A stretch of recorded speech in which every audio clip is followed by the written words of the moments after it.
Shalom to everyone. Me Naila from Alpha Bible College. Thank you for watching my videos. YouTube पर मेरा channel है Straight from the Bible with Naila के नाम से. Please like और subscribe ज़रूर कीजिएगा. कुछ अर्सा से एक बात मैं नोट कर रही हूँ कि जो मसीही कौम है उनके दरमियान में अबतरी पैदा करने की कोशिश की जा रही है. मसीहियों को मसीहियों के ही खिलाफ करने की कोशिश की जा रही है. फॉर एग्ज़ाम्पल, अभी कुछ दिन पहले 2 लड़कियों को अगवा किया गया, रेप किया गया और फिर उनको कत्ल करके उनकी लाशें नाले में फेंक दी गई, बोरों में बंद करके. न्यूज़ में भी देखा होगा, फेसबुक पर भी आप लोगों ने नोट की होंगी और उर्दू पॉइंट पर भी ये खबर चली थी. अब बोरे में उनकी लाशें मिली, मुजरिम को पकड़ा गया. अब जब मुजरिम को पकड़ा गया तो उर्दू पॉइंट एक फेसबुक चैनल भी है और वहाँ पर मीडिया पर ये चीज़ शो की जा रही है. मुजरिम से इंटरव्यू किया जा रहा है, उससे पूछा जा रहा है कि तुमने इनको कत्ल क्यों किया, और वो जो एक्सप्लेनेशन दे रहा है कि ये लड़कियां खुद ही बुरी थीं, ये खुद अच्छी नहीं थीं, इस वजह से मैंने इनको अगवा किया, फिर इनका रेप किया और फिर इनको कत्ल करके बोरे में डालकर फेंक दिया.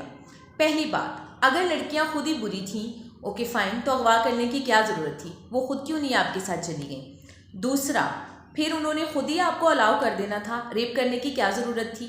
तीसरा, उनको कत्ल करने की क्या ज़रूरत थी? अगर वो खुद ही बुरी थी तो वो बुरी बन के आपके साथ रह सकती थी और वो रहती, और फिर उनको कत्ल करके फिर ये छुपाया गया और उनको बोरे में डालकर एक नाले में फेंक दिया गया.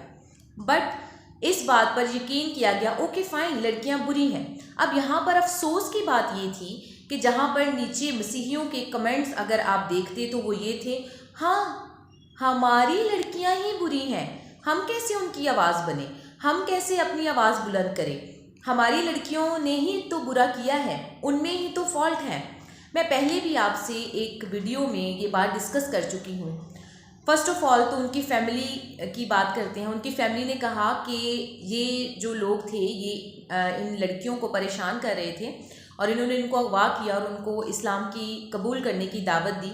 इन्होंने जब एक्सेप्ट नहीं किया तो फिर उन्होंने इनको अगवा भी किया, फिर इनका रेप भी किया और फिर इनको कत्ल करके फेंका. ये बात फिर भी लॉजिकल लगती है.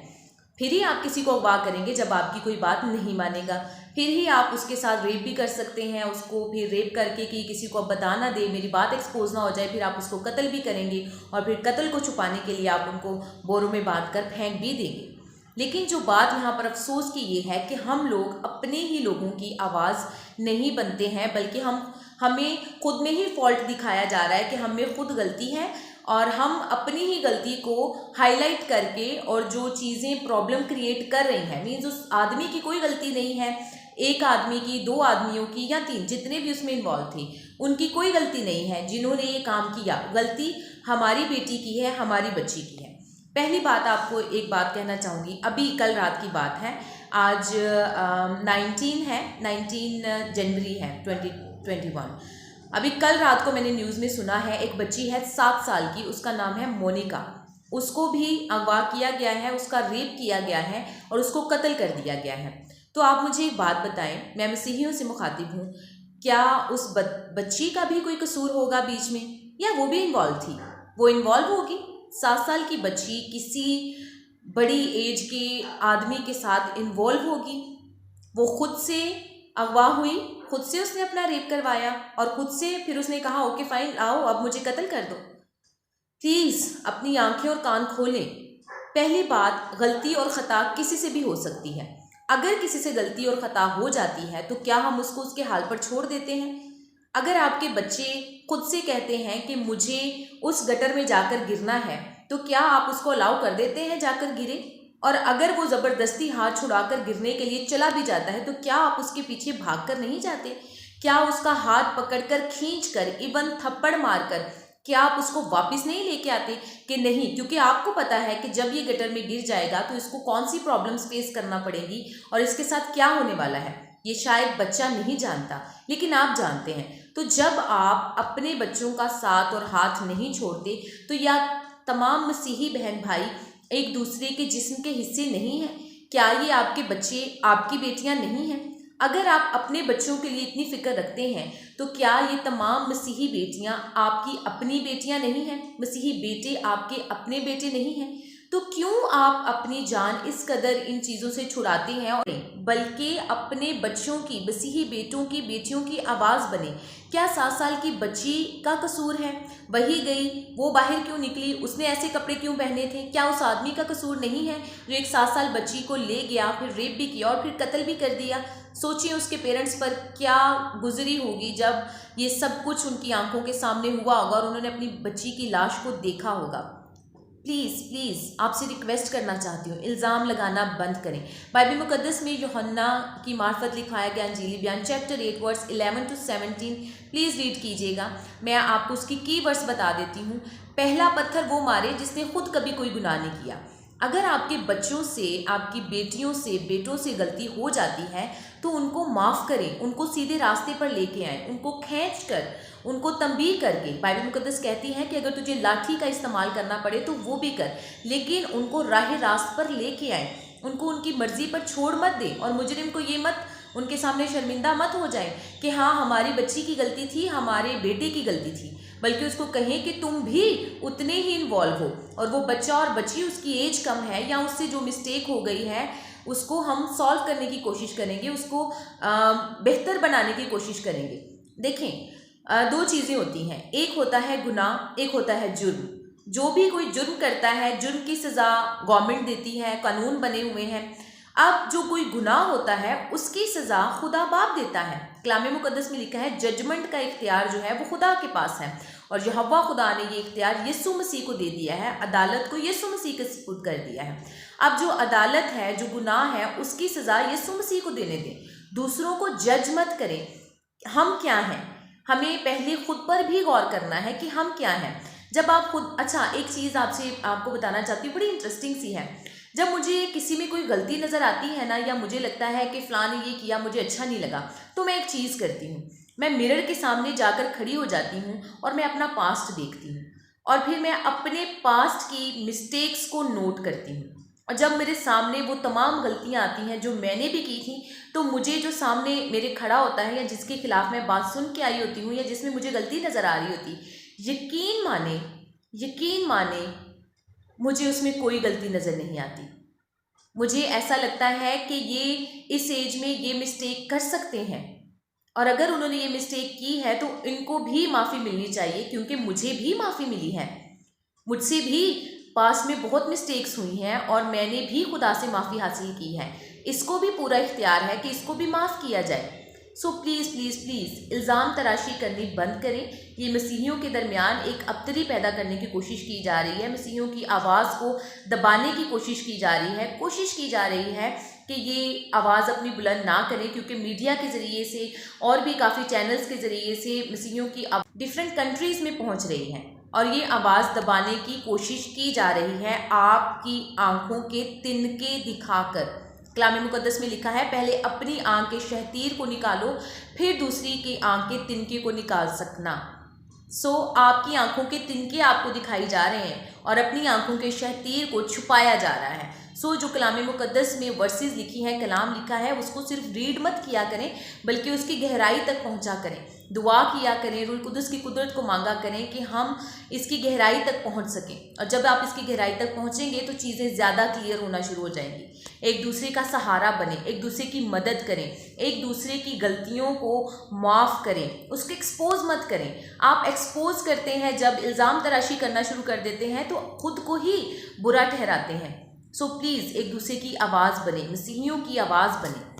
बाइबल मुकद्दस में लिखा है, चुनाचा कोई रास्तबाज नहीं, एक भी नहीं। तो अगर हम दूसरों पर इल्ज़ाम लगाते हैं तो क्या हम खुद रास्तबाज हैं पूरे तौर से? अगर आपको माफ़ किया गया था तो आपको भी दूसरों को माफ़ करना है और दूसरों का सहारा बनना है, ताकि वो सही रास्ते पर आ सके।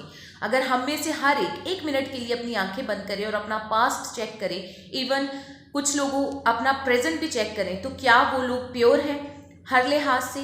किसी किस्म का कोई गुनाह नहीं है। सो आपके गुनाह की टाइप डिफरेंट हो सकती है, लेकिन गुनाह तो हर कोई करता है। दाऊद कहता है कि अगर खुदा मेरे गुनाहों का हिसाब करे तो मैं उसके सामने खड़ा नहीं रह सकता। मैनू विच गुनाह दे जम्या मेरी माई। मुकद्दस यूहन्ना chapter 8 versus 1 to 11 please read कीजिएगा। अब थोड़ा सा वाक्य आपसे शेयर कर देती हूँ। एक जनाकार औरत को फ़कीह फरीसी जीसस क्राइस्ट के पास लेकर आते हैं और कहते हैं कि इसने ज़ना किया है, अब मूसा के हुक्म के मुताबिक इसको संसार करें। पहली बात, मेल को छोड़ आए हैं, उसको लेके नहीं आए। जो मूसा की शरीयत का हुक्म था, इस्तिस्ना की किताब में पढ़िएगा, उसमें लिखा है कि जानी को भी और जो जनाकार मर्द है उसको भी, दोनों को संसार करें। बट फ़कीह फरीसी सिर्फ औरत को ले आए हैं। ओके फाइन, उसको संसार करें। अब जीसस क्राइस्ट ज़मीन पर झुककर लिखना शुरू हो जाते हैं और वो उनसे सवाल करते रहते हैं। अब जीसस क्राइस्ट उठकर उनको कहते हैं कि पहला पत्थर वो मारे जिसने खुद कभी कोई गुनाह नहीं किया। अब होता क्या है, वो सब लोग एक एक करके वहाँ से चले जाते हैं। फिर जीसस क्राइस्ट उस औरत, जनाकार औरत से पूछते हैं कि वो सब कहाँ गए। वो जनाकार औरत कहती है वो सब चले गए। जीसस क्राइस्ट कहते हैं क्या तुझ पर किसी ने हुक्म नहीं लगाया? वो कहती है नहीं, मुझ पर किसी ने हुक्म नहीं लगाया। बाइबल मुकद्दस में जीसस क्राइस्ट के जो अल्फाज हैं वो ये हैं, जा, मैं भी तुझ पर कोई हुक्म नहीं लगाता, फिर गुनाह मत करना। क्या जीसस क्राइस्ट ने उससे हिस्ट्री ली? कितने गुनाह किए थे, कितनी दफ़ा ज़ना कर चुकी हो, कौन कौन तुम्हारे साथ इन्वॉल्व रहता है और कौन कौन साथ था? नहीं, सिर्फ इतना सा कहा कि जा, मैं भी तुझ पर हुक्म नहीं लगाता, फिर गुनाह मत करना। हमें किसकी तरह बनना है? हम किसको फॉलो करते हैं? हम फॉलोअर्स हैं क्राइस्ट के, हमें भी तो क्राइस्ट की तरह बनना है। हम क्यों हिस्ट्री पूछना शुरू हो जाते हैं?